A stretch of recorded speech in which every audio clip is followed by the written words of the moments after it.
And we're extremely pleased that we have Ashok with us, who will be talking to us on NLP. So we're looking forward to that. I request everyone to kindly keep their audio on mute because the program is being recorded. As and when you have questions, kindly ask your questions after the presentation at the end. You may unmute yourself and ask them. All right. So we begin today's program with the school prayer. Deepthi, the school prayer, please. O hidden life, vibrant in every atom. O hidden light, shining every creature. O hidden love, embracing all in oneness. May each who feels himself as one with thee feel one with every other. Right. Thank you, Deepthi. And now I request you, Deepthi, to kindly introduce our esteemed speaker. Our esteemed speaker for today is Mr. Ashok Subramanian. Mr. Ashok Subramanian is one of the renowned NLP trainers who has 25 years of experience in training, coaching, and counseling. He specializes in varied subjects such as Ayurveda, sociocracy, creative movement therapy, Gestalt, emotional intelligence, water birthing, homeschooling, etc. He is deeply passionate about healing himself and others to create a harmonious, happy, and healthy world. He works with families, institutions, and corporates in designing and delivering healing retreats. His participants have reported many significant changes in their lives with his inputs about their behavior, language, and thought patterns. He is an astute observer, passionate storyteller, and personally a risk taker who had experimented consistently with his own life on various healing therapies. In 2001, Mr. Ashok Subramanian, as a fresh graduate from CEG, Gwindi, traveled to UK for his research paper on NLP and TQM, during which he invited international NLP author and trainer Sue Knight to India, with whom he jointly ran NLP workshops in Kerala for more than a decade, attracting participants from Europe, USA, Middle East, etc. We are happy to welcome once again Mr. Ashok Subramanian. Thank you, Deepthi. And now it's over to you, Mr. Ashok Subramanian. Thank you, Sajani. Thank you, all of you. So, to start with, I would like to say a few things that I do differently. Because in the NLP session, the way I've learned it or I've worked with it, we usually wait for participants' words, so that we can play with that, So if you all unmute yourself, it will be like I have to paint without a canvas. So do talk to me. I mean, if you want to talk at any point, you can unmute yourself and speak to me. And sometimes if there is a joke, I wish I can hear your laughter because that will feed my energy and enthusiasm. So if you have any surrounding sounds, then maybe you could unmute. But otherwise, you are free to be be part of this satsang, so that literally we can hear each other, because it's not just me presenting, but at the same time, the more I hear from you, the more I can contextualize and give what I want to deliver to all of you. Okay, so I will start the whiteboard because I often use that.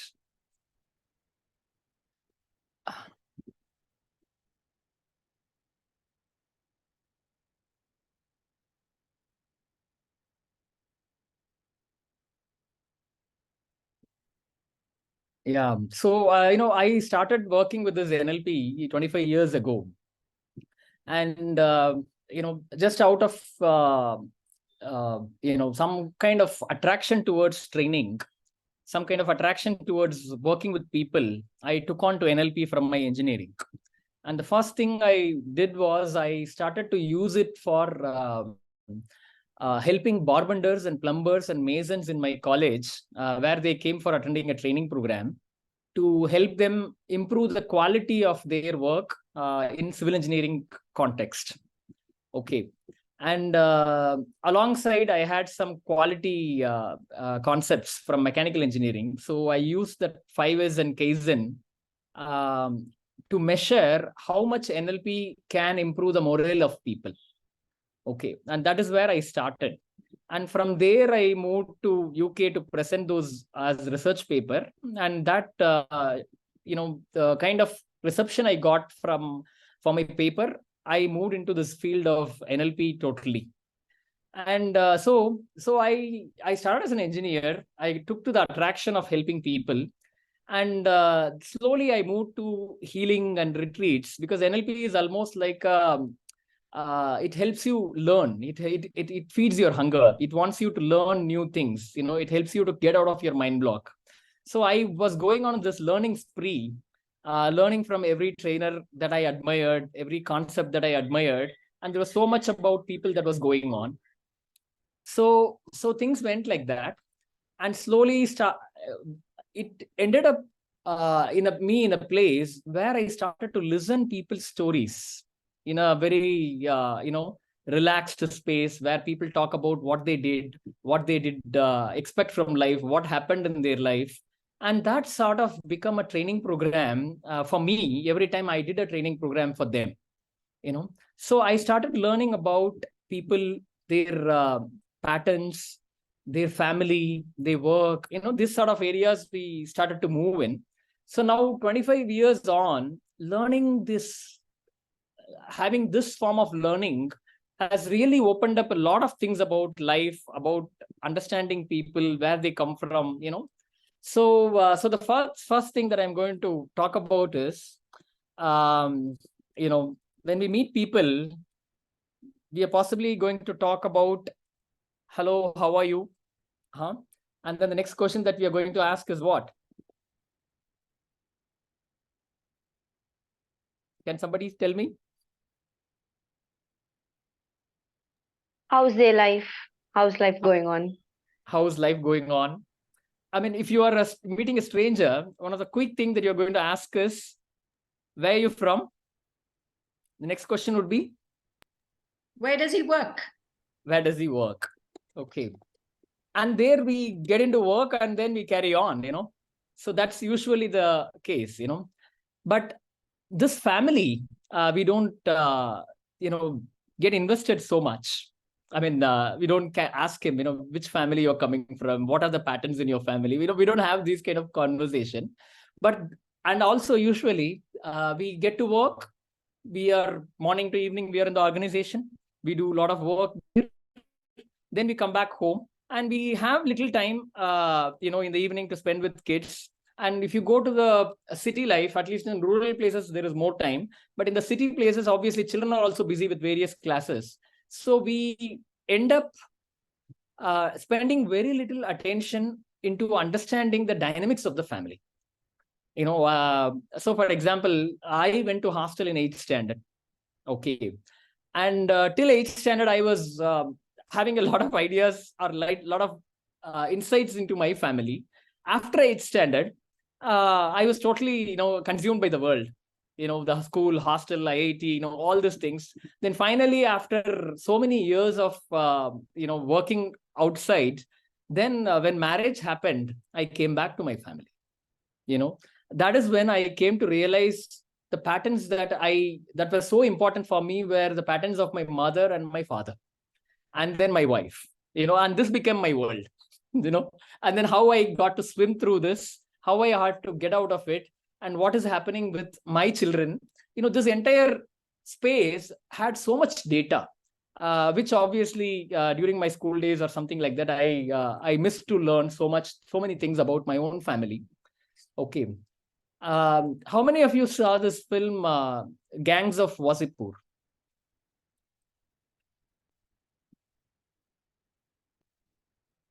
Anybody saw it? No? No. Okay. There are two parts to this movie. At the start of the movie is about a grandfather, because, he is fighting a big Don. And this Don prepares a plan to kill him. And this grandfather's son, who's like a little baby, because his grandfather is like, what I'm trying to say is, the start of the movie, he's a young man. Okay, so the story starts when he is a young man. So he is married and he has a little kid. And finally, learning about that this Don will come after this kid, the nephew of his, the grandfather's friend picks up this kid, and then he runs away from this hometown, and then he goes into a new place, and then he starts his life. And this is where the title will roll, with this little boy and this uncle, and they both living in a new place. Okay. This story will go on in part 1. It will run through the first generation. This boy will become big, and then he will take on the Don who killed his father. And then the story will go to the second generation in the second part, where this guy will die, and his son, who is the grandchild of this grandfather, he will take on to the same Don and his family. Okay. And towards the end, the son will be killed, and the same uncle who took the child of this grandfather and ran away to a new place, now this uncle will carry this child of this grandson and his wife, and then he will run away from this town and he will go to Bombay. And then the movie will end on that note.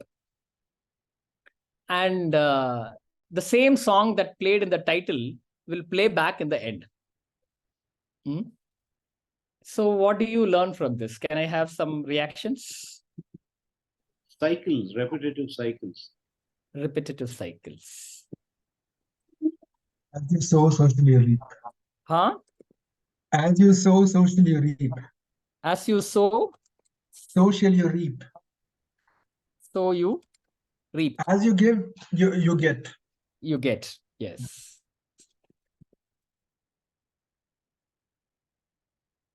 So, so this is, you know,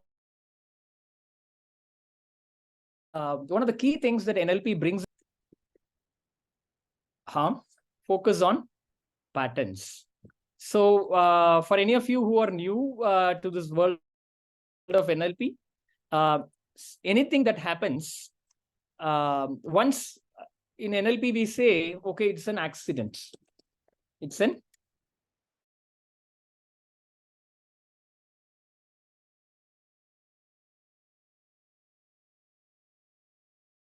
say, for example, I'm talking to you guys, and okay, so which means, you know, it's an accident. You know, like I never did it, just today I did it. And if I do it once again, then we say it is a coincidence. Like I check my packet again, it's a coincidence. But if I do it third time, then what do we say? We say it is a pattern. So can you tell me what is the significance of this third time, and why are we calling this a pattern? Because the same thing seems to be repeating itself. History repeats.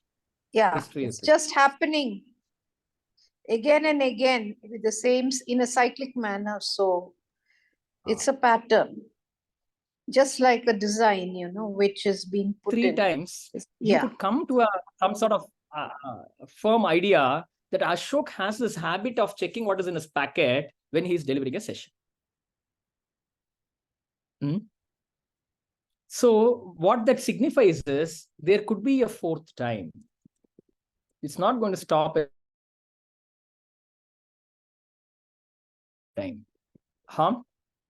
So when you start to observe the world with the lens of patterns, like everything in this world is patterns, no?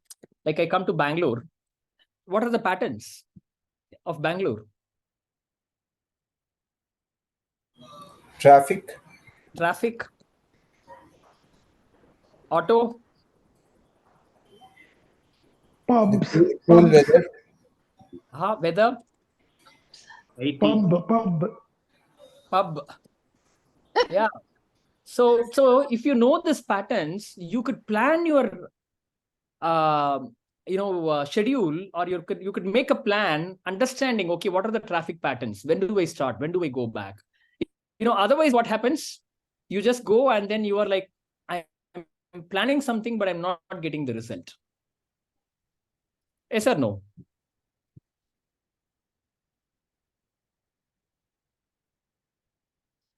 Harm. Every time I go to HAL for training, I have to wait through this traffic. Harm. So first few times I used to struggle, but I used to go one day ahead only because I travel from Krishnagiri.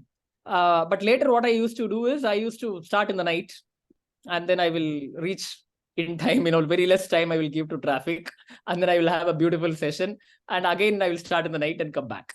Okay. So the first few times I was hoping I could, manage through because I thought I knew it. But I realized that the traffic was so unpredictable, and now second, third time, fourth time, fifth time, I knew the patterns. So I could wade my way and optimize my own plan to the way that I can achieve results. So from a perspective of NLP, this is the idea. It's got smaller. I'll go for the next one. So the idea is that if you're aware of the patterns, you can negotiate them better. You can negotiate that better. So if you go back and study some of our traditional family culture, you will find that in every family, there will be one old granny. Somehow the grandfathers, they don't last as long as the grannies, and then this granny is always there. And the granny will keep telling some beautiful insights every now and then, And how did this granny become such an important, intelligent person in this family line?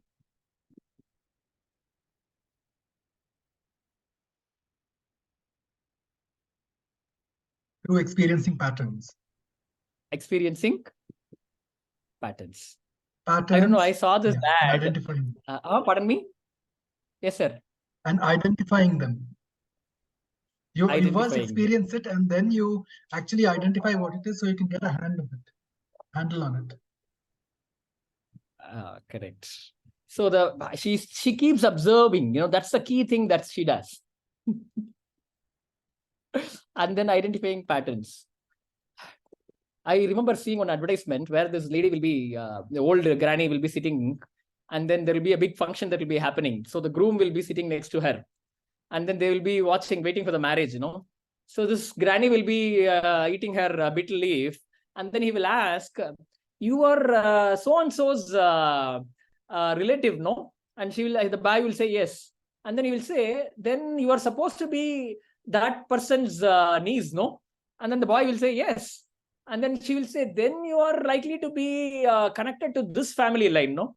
Then you will say, yes, why granny, you are asking all this question? Then she will say, then you are supposed to be a sister to your wife, whom you are supposed to marry. And this whole marriage will stop.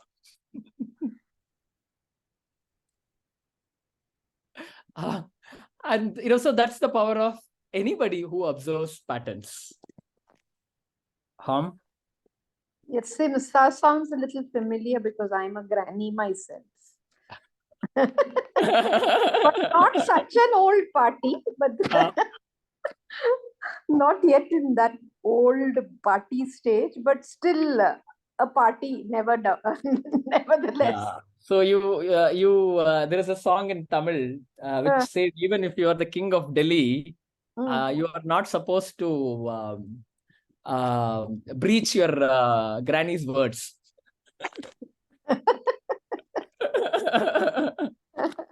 Okay, so now if you take the reality today, we have no idea because we become nuclear family, and there is nobody who is observing your family at all. And in fact, you don't even know what is happening in your neighbor's house. So, but if you go to a village, if you go to a place like a smaller town, everybody will know what happened to the history, the last 10 years, 20 years, 30 years, 40 years of a family line. They will know the history. So in some words, they will say, you marry in that house, you don't marry in this house, because the patterns are not very healthy, So this whole domain has now come to the NLP trainers domain. because we keep observing patterns. And then when we keep observing patterns from different places, different people, then you have a whole sort of lot of data sets available about people. And if you start to observe your own family line, if you go back to like what a granny does, she goes to this marriage, this family, that family, then you know that, okay, there is a pattern. Like, I'll tell you about my family line patterns. My father, he passed away out of a heart attack. Okay. And my father had almost like, 6 or 7 nephews. Okay. And almost 5 of them have passed away due to heart attack. Okay. And now the remaining 2 who are elders now, they are all taking heart medications. Because, now it's very obvious, because they think, if their death is going to come, it's going to come via heart attack, because it's almost like certain for them now. My, one of the aunts, she was so, anxious about her husband that during his time, few years ago, like 5 years ago, he was okay, healthy, but she almost pushed him to a angiogram, and she pushed him to a heart checkup. And this person, because of all this pressure, he went and he did the checkup, and then they said there are a couple of blocks, and then they did the angiogram and everything, and then we came back. Okay. And then he was supposed to be on this medication, and he was going through that. Okay. But what happened unexpectedly was the next year, not this uncle, but this aunt died of a heart attack. And it didn't strike to anybody that we checked the uncle, but we didn't put this aunt into the heart checkup. Because we were all so focused that because all the males are having this pattern, that we never realized it could be the aunt. Okay. But now this uncle is all fine. He's still with us. But the aunt is really, she is passed away. Okay. So what I'm trying to say is, if you are aware of the patterns that your family line has, because the data is there, but it's just that we have to see it, and if you're aware of these patterns, negotiating these patterns is going to be a very, very interesting way, or very, very important task for your life.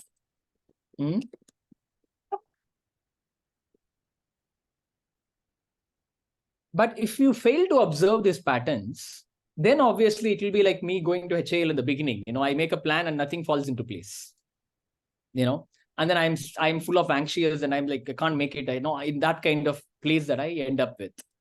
So I'm going to give 2 important words for us in terms of identifying and understanding the family space. One is intellect, and another one is fate. So can anybody give me some views on this? Intellect versus fate?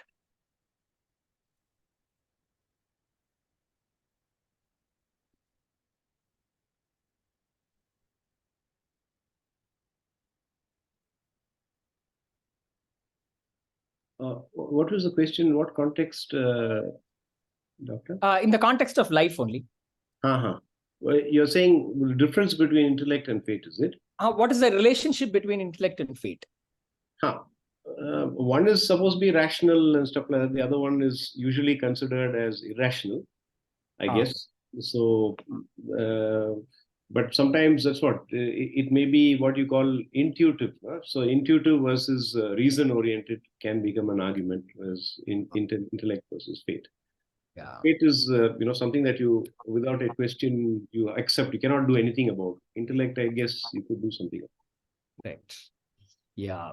Okay. So I'm taking some common words, but now I bring them into this NLP. So what we call as fate, we say pattern. When the fate, when an event repeats, we call this a pattern. Okay. And what is the play between intellect versus patterns? Can anybody say?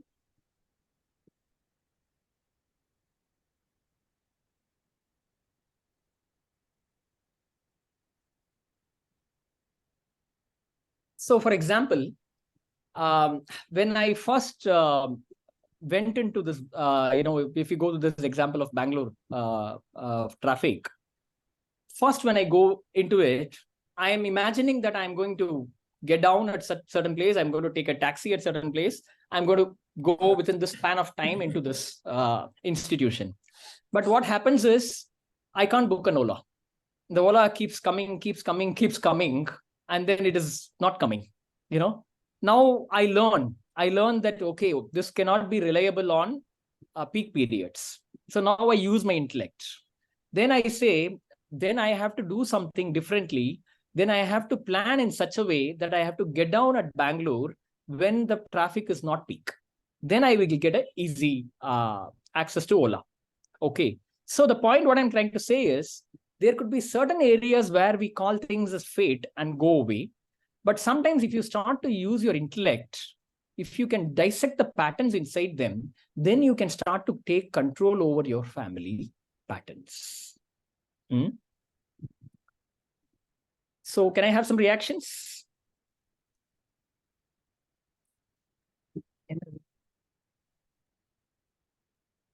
Yeah, it seems to make a lot of sense. The intellect is interrupting the patterns in a way. Correct. Thank you, Zer. And anybody else? I think as one makes an effort to grow spiritually, one becomes more living in the moment, where the mind does not cloud your judgment. At the same time, spirituality probably is a high level logic. So the patterns become more easy to identify, and intuitively you can identify it, and you are more at ease in how you respond to those patterns rather than react. Correct. So just this is what the granny was doing actually, because she knows that there was a miscarriage in this line of family. So she would say, you have to take these things as precaution and be more careful, because it comes from her experience and awareness. Whereas with certain other people, it may not be the case. And so she'll say, no, they don't have any issue. So she will know that there is a slight danger like this, because she would have observed it in one branch of this family tree. And she will say, this is connected to it, and maybe this kid will have this problem. This will come very easily for her. Yeah. So the idea of, we do have certain, things that we need to, I'll give you one more example. Recently, one of our, in my place, Krishnagiri, one top businessman committed suicide.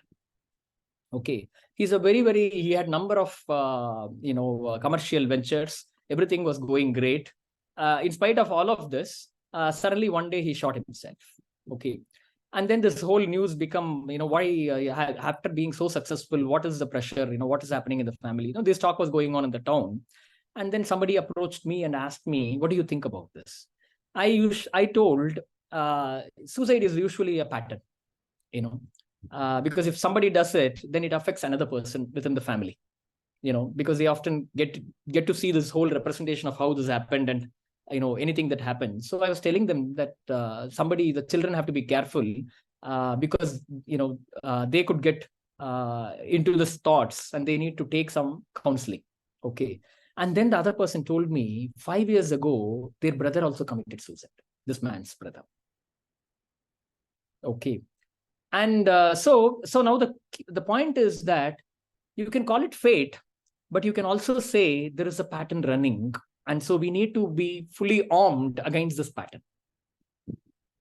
So, for that, in that contextual learning of this family, we need to arm all these newcomers about how to be strong, how to work on being confident. These sort of preparations has to go in much early, so that they know how to work on this. Yeah, so that is what I will do as an NLP trainer, because I know that there is a pattern of this running in this family. Okay, so I will so in that way, if I go back and ask you, what are all the patterns that is running in your family? Are you aware of it? And what precautions or what insights that you want to give to your grandchildren or children so that they can prepare themselves to play with these patterns in their life. I'll tell you a story. This is a very common story that everybody knows. There is this, the cap seller. So he goes, and then he has to go through this forest, and this monkeys come.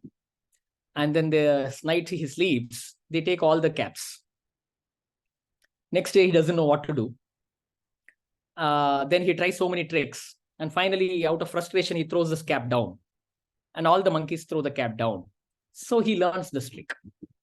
And then he goes to the market, makes a good selling, and then he comes back.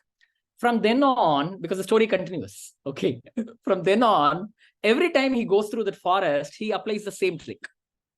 And then he gets all the cap back. And then he does it. And then he becomes really old. Then his son is getting ready to take up the job. And when he goes, he tells the son, you go through this forest route, it will be easy and safe, but there will be problem of this monkeys. There will be problem of this monkeys. And whenever you sleep, they will come and take all your caps. Okay. And you don't have to worry. Next day morning, you wake up, there will be monkeys with all the caps. You throw your cap down and they will throw the cap down. You can pick it up and go to the market and sell it. This is a simple, easy technique that I followed for so many years. The son is agreeing. So by the time the father was sick, and there was a 6 months gap that they didn't go to sell this cap. And after the 6 months, the son is beginning to go. And then he goes through the same forest and he identifies the same spot where his father said, and then he sleeps there. And then the morning he wakes up, there are all monkeys with all the caps. And then he immediately listens what the father told him. He just takes the cap and throws it down. And to his surprise, the monkeys are just watching. They don't throw it down. He takes this again and he throws it down. Again, the monkeys don't respond. He tries it 3 or 4 times and he gets frustrated. He doesn't know what to do. Should he go to the market? Should he go back home? And then he tries every trick. Nothing works. Finally, he walks back home with frustration. And then when he walks back, one monkey says, even we have fathers.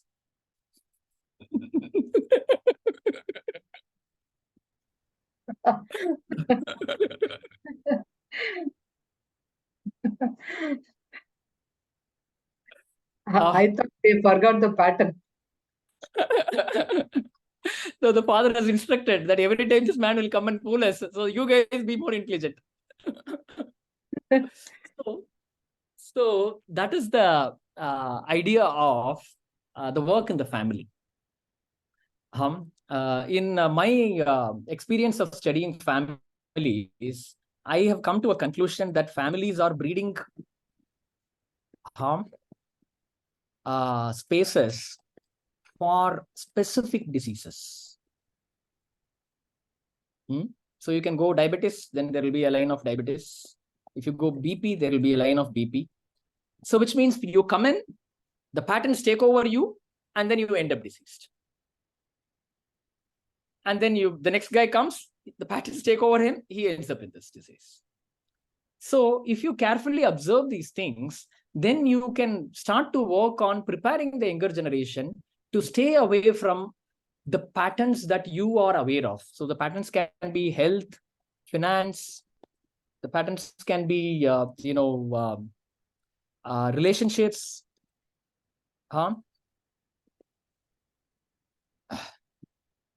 There are families where, divorce is like a pattern. Yeah. The father divorced, so the son is divorced. Then, it goes on like that. There's something about, I got a man many years ago who came to my workshop. He was contemplating marriage at the age of 38 and he came to the workshop. And then he told me that he has heard his mother and father fight and divorce in his young age. And that is always running in his head. Whenever he wants to see a girl, whenever he wants to get married, he often thinks that they will get divorced. And finally, now he was supposed to, there was a girl who was looking forward to him and they were about to get married. But he's just having this, trauma that every time the small fight comes, he thinks that he will walk away or it's going to break out.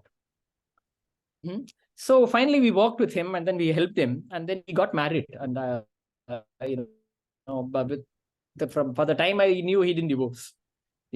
So the point is that if you don't act from your intellect, things are bound to repeat. So any questions, anything that any reactions?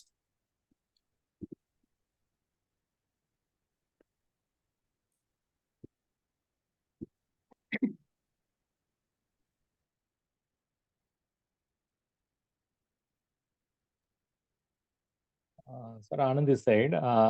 Earlier we identified a pattern. It is better we will stop it. You're saying We earlier have a we higher identified chance. Yeah, we have a higher chance to. Correct. Yeah. So if we go back in our traditional spaces, almost we had an encyclopedia of patterns for every family, for every caste, for every religion. Now I don't think we value that as much. Like if you go back to the villages or towns, small towns, you say a particular name, they will tell you all the patterns about that caste only. So there was a certain encyclopedia. So you are always ready to begin with that encyclopedia and work with it. But if you don't, then it is very, very important to catch it early. Like children, if you catch their patterns early, like patterns are like, they are like this, you see this kaleidoscope, no? You have this images. You can have patterns as small as this. You can have patterns as big as this. And you never get all of it. You can start with something that and then you will find the child will come and surprise you with new patterns. And then you will connect back and say, oh, I remember this, I did this, or my grandfather was like this, somewhere you will find the link. So it is like a very, very amazing, adventure, figuring out patterns and figuring out what is coming out from your children or from your family, or, how they come out. So if I go a little more deeper into that, we can say we talked about intellect versus patterns, no? So we'll go to the next space. Intellect versus patterns.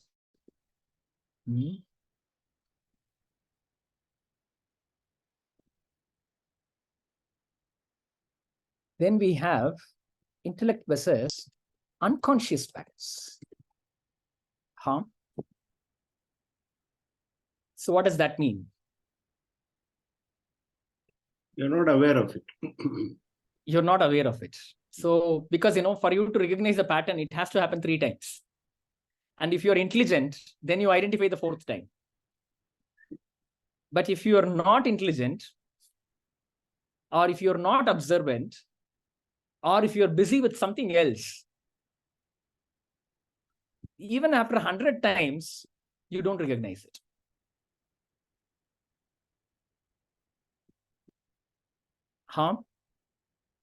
That is why we need a granny in every home. She's not granny. It has to be a wise granny. Not everybody who's old is wise. Yeah. See, we can say a granny with a good intellect. Anand this side, sir. If I look at this World Cup going on now, all these people having a coach also is for this reason, because although they are good, but somebody, a third party or somebody outsider can find out. A coach can identify the pattern, and which is unconscious. Correct. So, see, now the reason why I say granny has to be available in every home, and you're correcting me saying that it has to be a wise granny. This has a very important perspective, because when you get old, obviously you are going to deal with challenges of aging. So you're going to become forgetful. You're going to be a little more intolerant of yourself. You can't control your own patterns. You will let out your patterns control you. But earlier, we had people who were very sound, very, very old. But nowadays it is not happening like that. So we need to have a good intellect, with a granny. That is what I mean. as a granny in every home. But today, obviously, we can't go back to the past. We can't say, okay, now let's go back to the farm and we can get the bullocks. We can't do that. So now we need one good counselor for every family. But we can train people to be that. Huh? I would think on these lines, we can train people to be like that, starting at a younger age. Correct. Because mainly it is about the masks we put on when we're young. Correct. In different situations, we put on different masks. But suppose we purify our nature, we learn to identify our own weaknesses when in our 20s and 30s, and we work on it. By the time we reach our 50s and 60s, we'll be purified enough so that when we can't maintain the masks when we become old, at that time, the inner light will shine through. And that is what all, people should be coached, that elders in the family should be of that kind of space, should provide that space. So they feel the self-worth, and youngsters will then look up to them also. So it works both ways. Correct. Yeah. So like what we say, like when Emma's word was making its way into this world, it was only the computer engineers who were using it. And there came a time when everybody, has to know it. Likewise, NLP, it was only a psychologist or, the psychology world or therapy world, I'll put it that way. They were aware of many such things like NLP or so many other topics are there, But today, if you want to create a healthy family, these knowledge and the skills are much needed, like Emma's word for everybody. Everybody should be equipped with these things. Huh?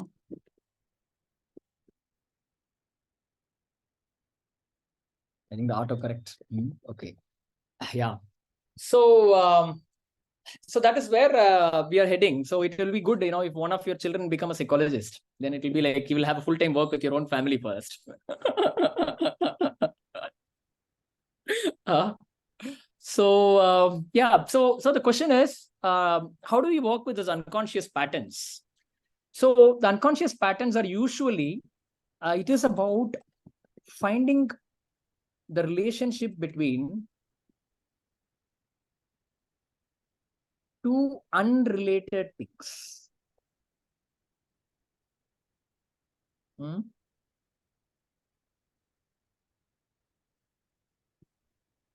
I went to a doctor with my son, and then he was having some cold. So I was a food maniac then. I was so particular about food. Okay. So I went to this doctor. He was a homeopath. And then I told him that my son, he ate a lot of milk the last few days. So he's got this cold. And now, we need to, get this cold out. Something like this I was kind of blurting out. This man said, stop it. You are the fourth case from this area. You're the fourth case from this area. There is a cold wave there. All these people are getting cold. We're getting lots and lots of cases in the last 1 week. And today you are the fourth case, And then I was like, okay, so it's not the milk. Or maybe the milk helped this virus, whatever. But the point is, but when you know that it is a pattern in the locality, then you are almost like, okay, now we need to look at not the food, but we need to look at the microbes, Otherwise, we often get into what we know, and then we make these connections, and then we try to correct it, and it's not working, and we find fault within ourselves. But when you go to a person who is outside of your analysis, he gives you a fresh idea.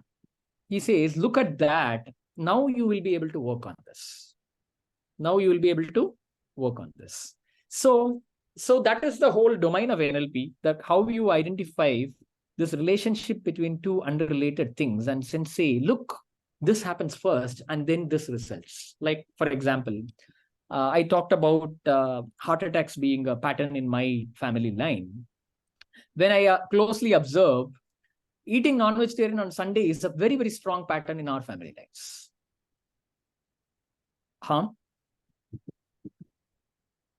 So I go to this one of the uncles. Okay, because now I'm an NLP trainer, no? So I understand that there's a link between these two. So I go to this uncle whose aunt passed away with a heart attack, and he's now taking medication for heart, even though he's not had a major problem, but there's angiogram and all that. So I went to him and said, how are you taking your medicines? He said, I'm taking it good. And then I'm asking, are you taking non-veg on Sundays? He says, yes, I take only fish. I said, now that you're taking all this medicine, all that, can you cut down on that? He says, no, I can't do that. It's like, that's the only thing I'm enjoying right now. So it's almost like, this non-vegetarian is almost like part and parcel of the lifestyle, So obviously, now the challenge is like, can your intellect rise above that addiction when you're becoming more health conscious, and people who are able to do that, they are seeming to be taking control of this pattern. They are able to evade this pattern of heart attack for a longer period of time. Okay. So these possibilities NLP can bring out.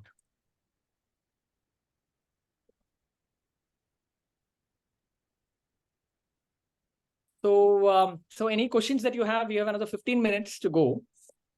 Yeah. If there are any questions, kindly unmute yourself and ask the questions. I Yes, have a Ramesh, question. go ahead. Before you continue, Ashokji, I just wanted to check with you. What might the patterns be that you mentioned can be found amongst different castes and communities? Because I can say some things. Okay. When I listen to, I wish I don't end up controversial, but these are all from a perspective of a trainer who have listened to stories of people. When I listen to people from Brahmin communities, okay,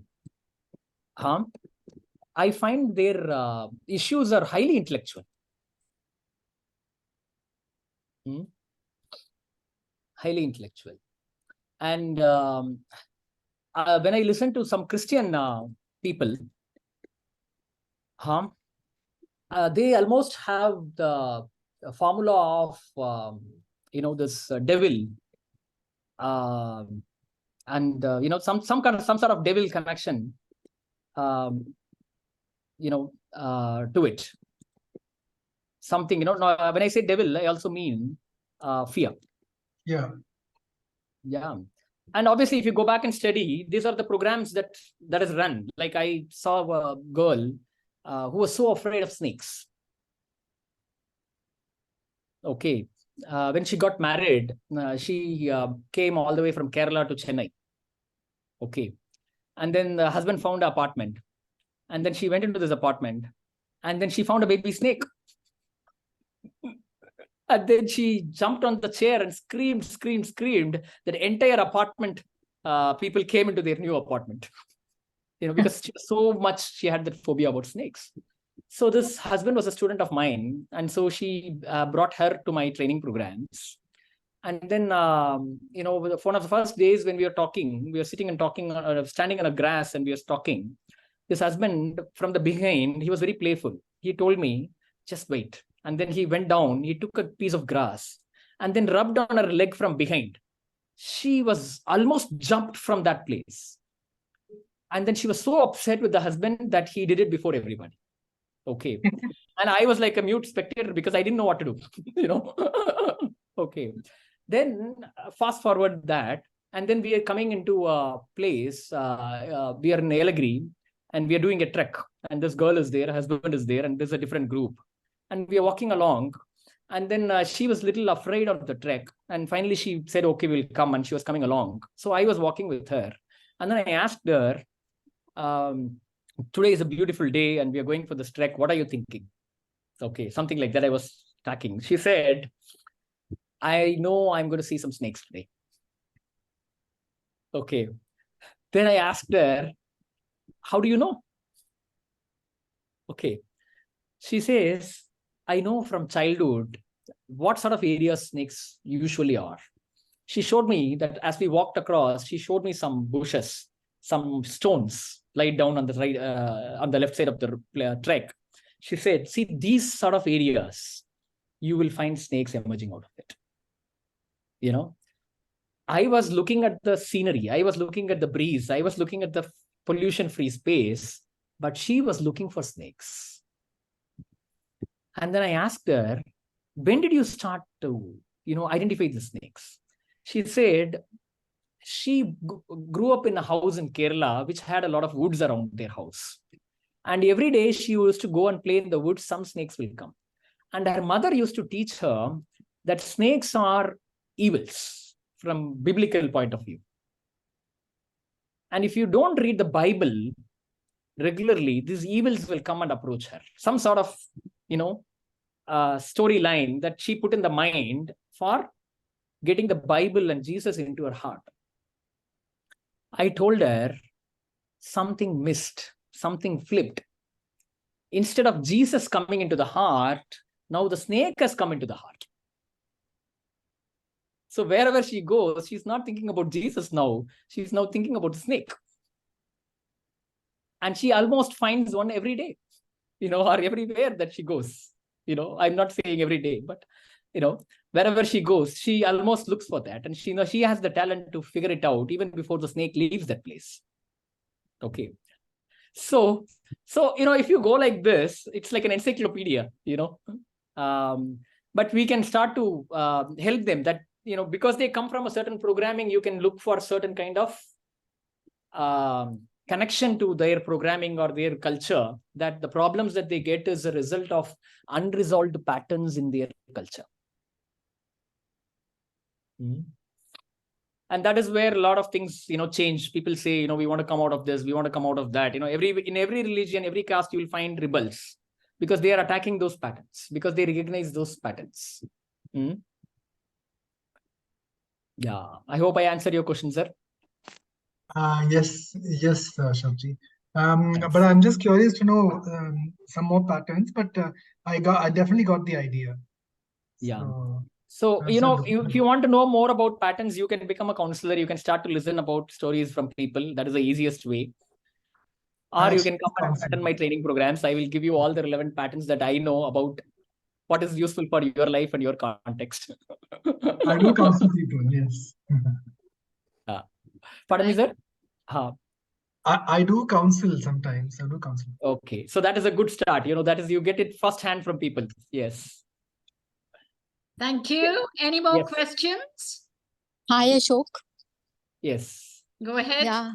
Ashok, I have a question. Considering your experience, NLP experience and your family patterns, what do you think? How many generations does it take to break a pattern?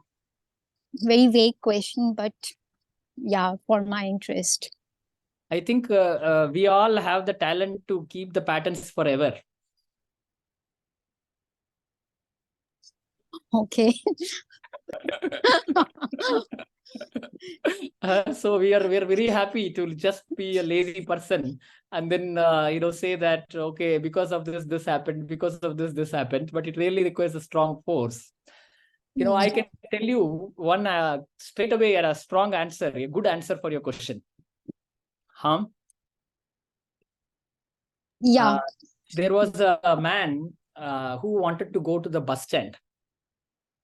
So he was in a new place. So he went to the tea stall man and then asked how much time will it take for me to go to the bus stand? The tea stall man said he kept quiet. And this man said, can you tell me? You'll not tell me.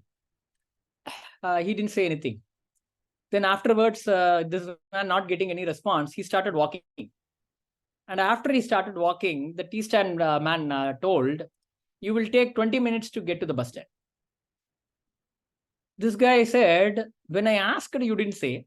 I tried 2 times, but now I am walking away and you are telling. So the tea stall man said, I can only calculate after I see the speed of your walking.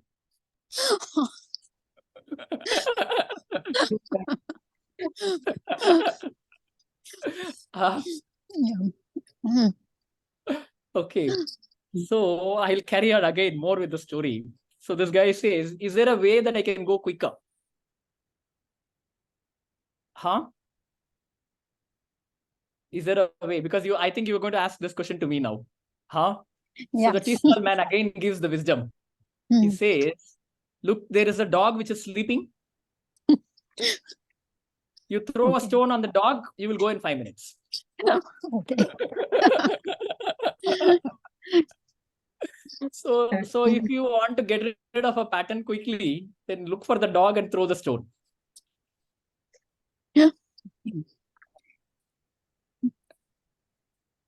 So Yeah. what might this dog symbolize in our lives? Yeah. Yeah. But generally, Ashok, I would like to avoid dogs. You know, Okay. I would like to, distract my attention. I mean, I would like to keep those kind of people away from me if dog represent those people. Yeah, that's it's almost like we say that Indians are the rare kind of people who gave away everything to understand the purpose of life in the ancient times. They said, I don't want material, I don't want family, I don't want anything. I will just go into the Himalayas with a loin cloth, and then I will start to think about why this life is given for me. Huh? So such people are the people who are very, very strong in wanting to understand the patterns and rise above them. So I'm saying that if you really are ready to take on and understand, if you go into that direction, you will not be much interested in what? In your morning to evening work. You will be more interested in your Saturday, Sunday at your home. Huh? Now you'll have more reasons why you should go to your relatives' home and listen to their stories.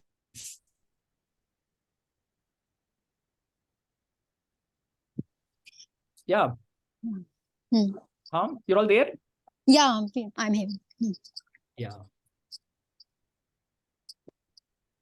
So, Ashok, So yes. Vijay here. Yes, Vijay.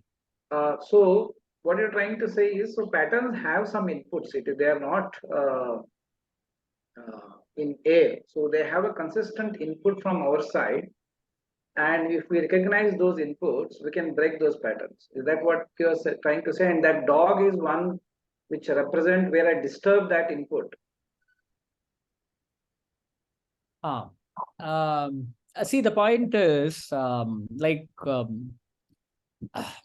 was talking to a monk, and then I was listening to a monk. He was giving a lecture. So he was telling, there is an easy way that you can do something bad and not feel guilty. He said there is a good technique that you can act against your morals, and then you don't have to feel guilty. You can escape it. Do you wish to learn the technique, all of you? I think all our politicians know that already. Yeah, correct. So but do you want to learn the technique? As long as it is dharmic. Huh? As long as it is dharmic. So he said, once you learn that technique, Ramesh, you will not be dharmic at all. Well, if it is used for the higher good, why not? If you don't want to feel guilty by making a wrong thing, you just have to do it 3 times.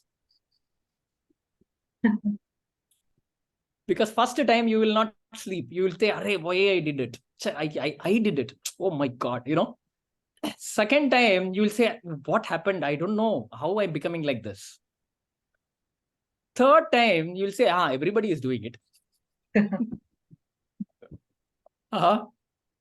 So why I'm saying this is, you can fall prey to the old patterns. You can create yourself some new patterns also in your journey.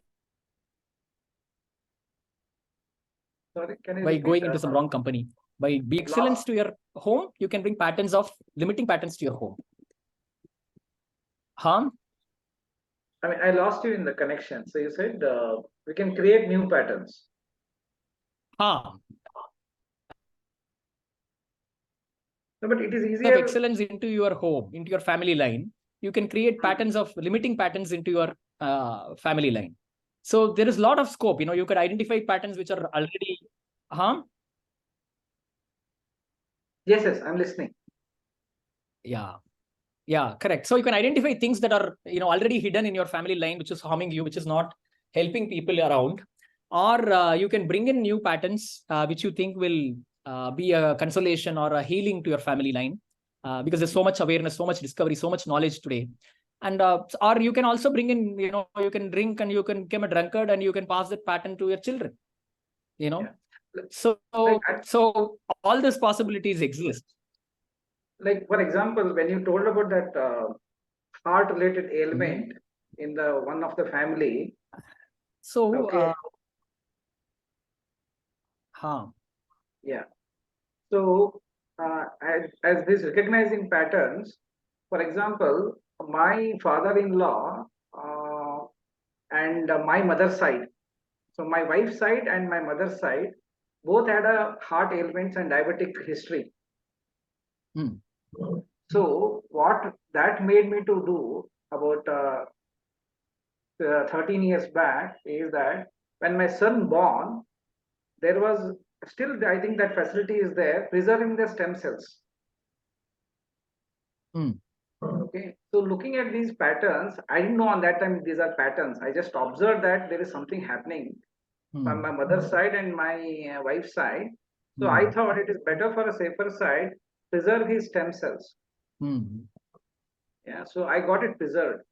Now when I hearing you, so I think that that's a pattern recognition where I took action to break that pattern. Possibly, I don't know, I may not break the pattern, or it is a remedial one rather than break, because political one, I don't know how you will break it.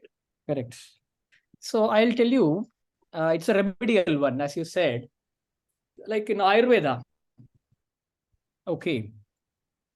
They give this insights. They have lots of insights. Okay. They say that a person who is living on the hill should not marry a person who is living near the sea. Why? They're not compatible. In what way? In everything, in their habits, what they have lived all days, all these days, their point of views may differ. Correct. Their Okay, environment, technically, differs. Scientifically, they give a certain view. They say that if you marry, they say you should not get married, but if you marry, what will happen? They say people will fall sick. People will fall sick. Because this girl who is raised in the hill will have zero salt. Because there is no salt in the air, there is no salt in the water in the hills. Whereas the sea will be bringing salt every day. So the lady who is a girl who is in the seaside will be exposed to salt always. So their body would have developed a coping mechanism to manage with the salt. So when the hill lady comes and marries in the seaside, she will not have that coping mechanism. So she will have some difficulty adjusting to it. So these are some reasons why people wanted to marry in the same caste, and these things, came up.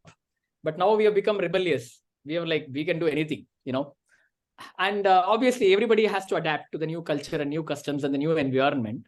So I'm saying that we'll have to see at what time or what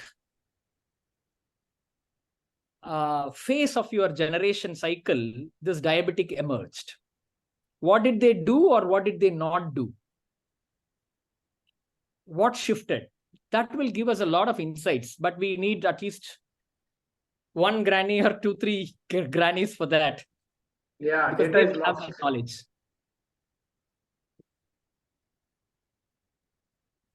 Yeah, data is lost now. There is no grannies. Correct. But now, if you go to the Ayurvedic guy, then he will say these foods you should not eat. These foods you should eat. You know, you will get some idea from them on what is your body type and what is that you are eating, which is not helping your system or which is disrupting your system at a early time. You know. So, you know, I read about this wheat recently. There was a video in FB which said the World War was going and World War was happening, and there was all the rice from South India was sent to that World War, you know, soldiers. So they didn't have rice. So they wanted people to eat wheat, and South Indians were not eating wheat, and they were not very fond of chapatis. So finally, the British tried, and the hotel people tried, and they tried different dishes. And finally, they made upama as a substitute for pongal. Yes.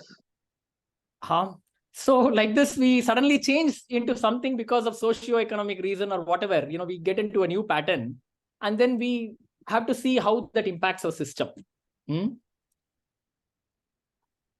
But today, Bengaluru has become cosmopolitan.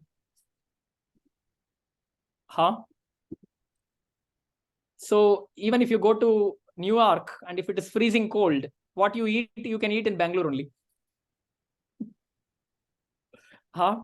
So your system is like damn confused now. Where am I living? What am I eating? Because, you know, the culture today is we will have a Paris style breakfast. We will have a London style meal, and we will have a Japan dinner. But Bangalore culture, Bangalore food culture is what will suit the Bangalore climate. You know, this is a basic thing. And people who did follow that method, you can see they are very healthy even in the 90 plus years, 100 plus years, because I've met a man on the hills. He is 75, 80, and he was trekking faster than me going up the hills. Okay. So I asked him, what do you eat? Because, you know, I have this, you know, capture the pattern, you know. He said, I eat ragi mudde. Then I said, after that, what? He said, only ragi mudde. I said, no, morning, afternoon, evening. He said, 3 times ragi mudde. And then I said, what with ragi mudde? He said, some curry my wife will make, but ragi mudde. He said, you cannot eat like me. I eat only ragi mudde. No rice also I don't take. Occasionally I take. I said, okay, if I take ragi mudde, I get cold. And my mother or my wife says, okay, you ate ragi mudde, that is why you're catching cold. That is why you're not digesting. But this man eating ragi mudde 3 times a day, he is 70 years, he is walking like a Arnold Schwarzenegger. Okay. So you know, when you go around, watch these things, you can learn a lot about what you have done to your system and how you can start to come back. You know, that is, you have to depend upon your, that is what Ayurveda says. Look at your weather, look at your climate, look at your soil, see what grows. You know, all these things are important to understand if you want to keep yourself healthy, you know. But people are so fond of stem cells and all these remedial measures, you know, so that is going in a good technology direction. So that is a new way that people have accustomed themselves to live, because they can't go and dig into the past or understand the patterns. You know, we've lost that trail, you know, especially those in the cities. Yeah. Yeah. So find some time to go back to your hometown. That will give you a lot of data about your own body, like what the people did. There is one more I will tell you, maybe 2 things I'll tell you, and maybe we are hitting the time. We have already hit the time. Yeah. So in Ayurveda, when people ask you, what is the right food that you can eat? They tell you, go and ask your grandmother what she ate, and that is the right food for you. They say simply follow the pattern. You don't have to experiment anything, you know, because your body is connected to that. You know, so that is another way of looking at what you want to eat. Okay. And secondly, maybe I would just conclude it with this thought process.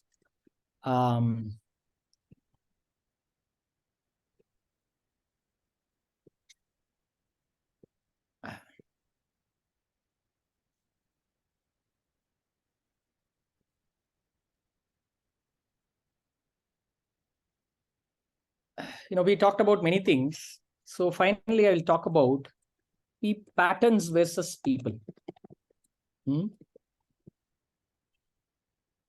If you are a person who has this intellect, you will fight against these patterns, you will play with these patterns.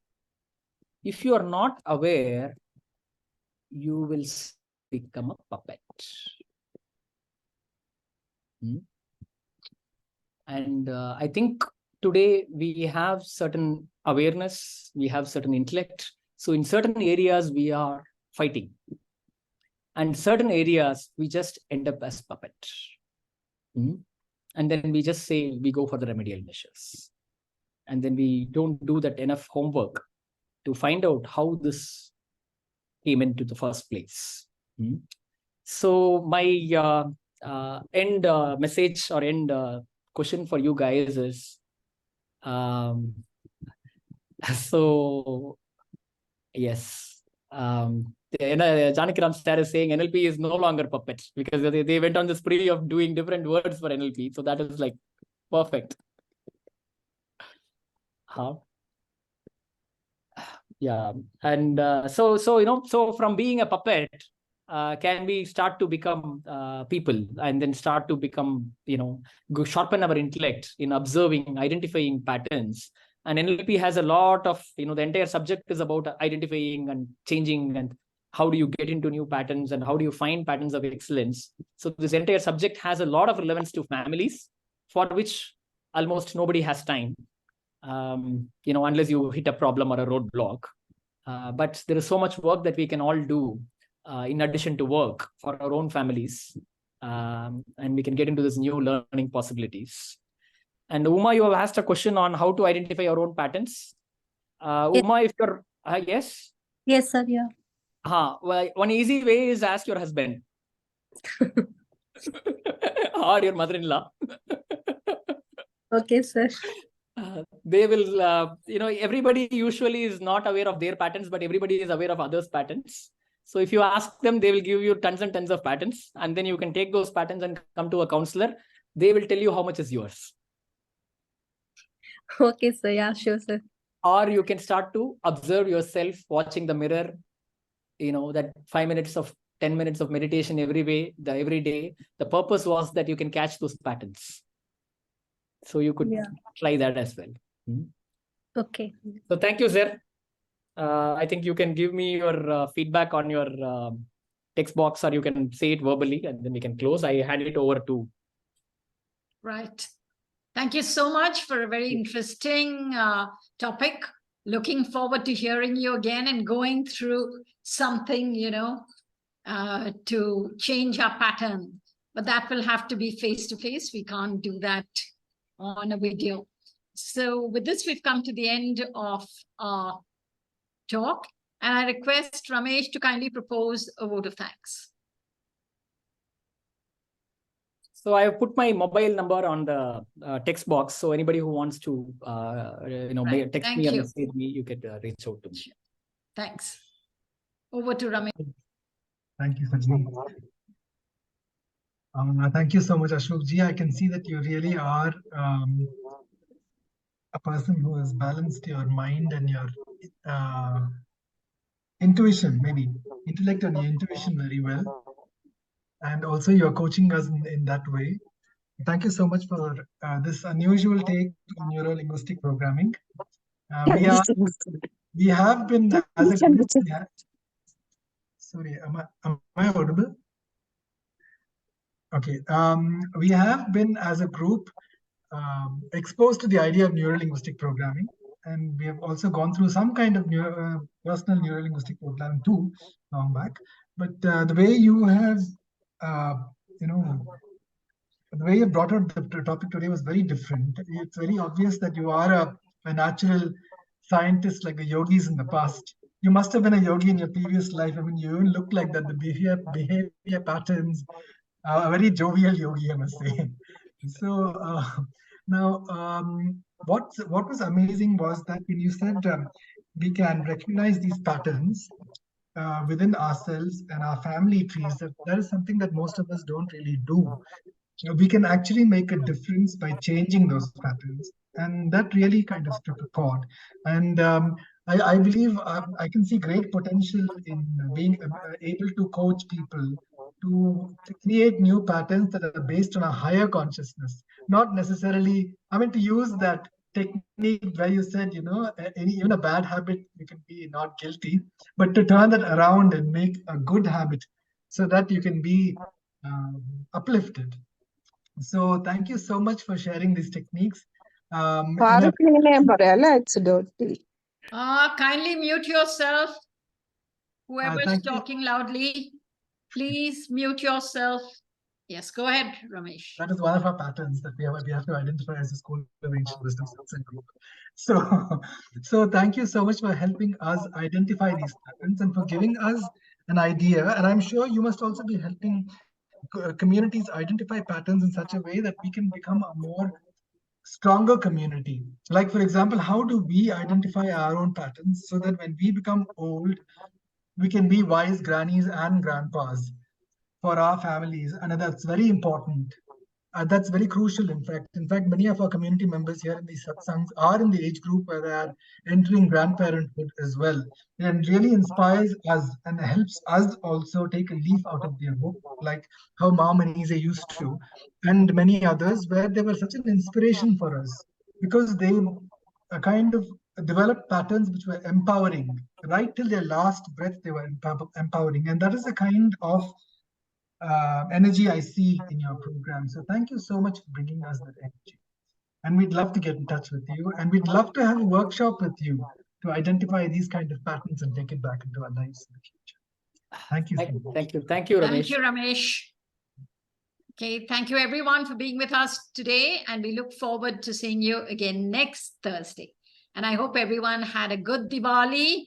And I'm sure everyone's very happy after yesterday. India's win yesterday. So we're all in a great festive mood. All the best, everyone. Look forward to seeing you next week. Goodbye. Thank you. Thank you. Thank you.